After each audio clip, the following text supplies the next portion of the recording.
ಇತ್ತೀಚೆಗೆ ಒಬ್ಬರು 68 ವಯಸ್ಸಿನ ಆ, ಪುರುಷ ಅವರನ್ನು ರೋಣದಿಂದ ರೆಫರ್ ಮಾಡಿದರು.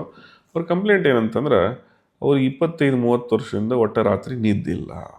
So I thought primary insomnia ಇರಬಹುದು ಅಂತೇಳಿ ಹಿಸ್ಟ್ರಿ ತೊಗೊಳ್ಲಿಕ್ಕೆ ಶುರು ಮಾಡಿದೆ.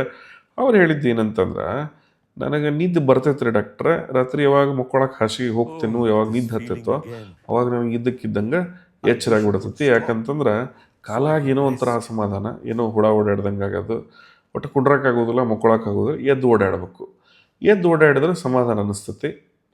ಸ್ವಲ್ಪ ಹೊತ್ತು ಓಡಾಡ್ತೀನಿ, ವಾಪಸ್ ಬಂದು ಮಕ್ಕೋತೀನಿ, ಮತ್ತೆ ಹಂಗೆ ಆಕತಿ.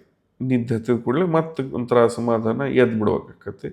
ಅವಾಗ ಮತ್ತೆ ಎದ್ದು ಓಡಾಡೋದು. ಎಷ್ಟಂತ ಎದ್ದು ಓಡಾಡಲಿ ರಾತ್ರಿ ನಾನು ಕಾಲಿಗೆ ಎಣ್ಣೆ ಹಚ್ಕೋತಿದ್ದೆ ರೀ, ಕಾಲು ಒತ್ತವಂತಿದ್ದೆ, ಆ ಮಷಿನ್ ತಂದು ಕಾಲಿಗೆ ಮಸಾಜ್ ಮಾಡಿಸ್ಕೋತಿದ್ವಿ, ನನ್ನ ಹೆಂಡ್ತಿ ಕಾಲು ಒತ್ತಿದ್ಲು, ಮಗ ಪಾಪ ಕಾಲು ತುಳಿತಿದ್ದ, ಏನು ಮಾಡಿದ್ರು ಕಡಿಮೆ ಆಗಲಿಲ್ಲ ರೀ.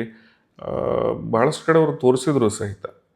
ಅದು ಆ್ಯಂಗ್ಸೈಟಿ ಇರ್ಬೋದು ಅಂಥೇಳಿ ಆ್ಯಂಗ್ಸಲೈಟಿಕ್ಸ್ ಹಾಕಿದ್ರು, ಡಿಪ್ರೆಷನ್ ಆ್ಯಂಟಿ ಡಿಪ್ರೆಸೆಂಟ್ ಹಾಕಿದರು, ಅದಾದಮೇಲೆ ಪ್ರೀಗಾಬಲಿನ್ ಹಾಕಿದರು, ನ್ಯೂರೋಪತಿ ಇರ್ಬೋದು ಅಂಥೇಳಿ, ಆಮೇಲೆ B12 ಇಂಜೆಕ್ಷನ್ಸ್ ಕೊಟ್ಟಿದ್ರು. ಎಲ್ಲ ಮಾಡಿ ಕೊನೆಗೆ ಏನೂ ಆಗದೆ ಇದ್ದದಕ್ಕೆ ಮನುಷ್ಯ ಒಂಥರ ಹತಾಶ ಆಗಿಬಿಟ್ಟಿದ್ದ. ಒಂದೆರಡು ಸಲ ಪಾಪ ಇದ್ದೇನು ಮಾಡೋದೈತೆ ಅಂತ ಹೇಳಿ ಸುಸೈಡ್ ಮಾಡ್ಕೊಳಕ್ಕೂ ಹೋಗಿದ್ರಂತೆ. ಗೆಳೆಯರೆ, ಈ ಕಂಡೀಷನ್ಗೆ ನಾವು ರೆಸ್ಟ್ಲೆಸ್ ಲೆಗ್ ಸಿಂಡ್ರೋಮ್ ಅಂತ ಹೇಳ್ತೀವಿ. ಅದಕ್ಕೆ ಆದ ಸಪ್ರೇಟ್ ಆದಂಥ ಟ್ರೀಟ್ಮೆಂಟ್ ಐತೆ ಅದಕ್ಕೆ. ಇಟ್ ಈಸ್ ಡೆಫಿನೆಟ್ಲಿ ಟ್ರೀಟಬಲ್ ಕಾಸ್. ಆ ಟ್ರೀಟ್ಮೆಂಟ್ ಅವ್ರಿಗೆ ಶುರು ಮಾಡಿದ್ವಿ. ಇತ್ತೀಚೆಗೆ ಬಂದಿದ್ರು ಅವ್ರು 2ನೇ ಫಾಲೋಅಪ್ಪಿಗೆ. ಬಂದು ಲಿಟ್ರಲಿ ಖುಷಿಲೇ ಹೇಳಾಕತ್ತಿದ್ರು, ಡಾಕ್ಟ್ರೇ 30 ವರ್ಷ ನಾ ಏನು ನಿದ್ದೆ ಮಾಡದೆ ಇದ್ದದ್ದನ್ನು ಈ ಕೊನೆ ಒಂದು 1.5 ತಿಂಗಳಿಂದ ನಾನು ನಿದ್ದೆ ಮಾಡಾಕತ್ತೀನಿ ರೀ, ಭಾಳ ಧನ್ಯವಾದಗಳ್ರಿ ಅಂತ ಹೇಳಿದರು.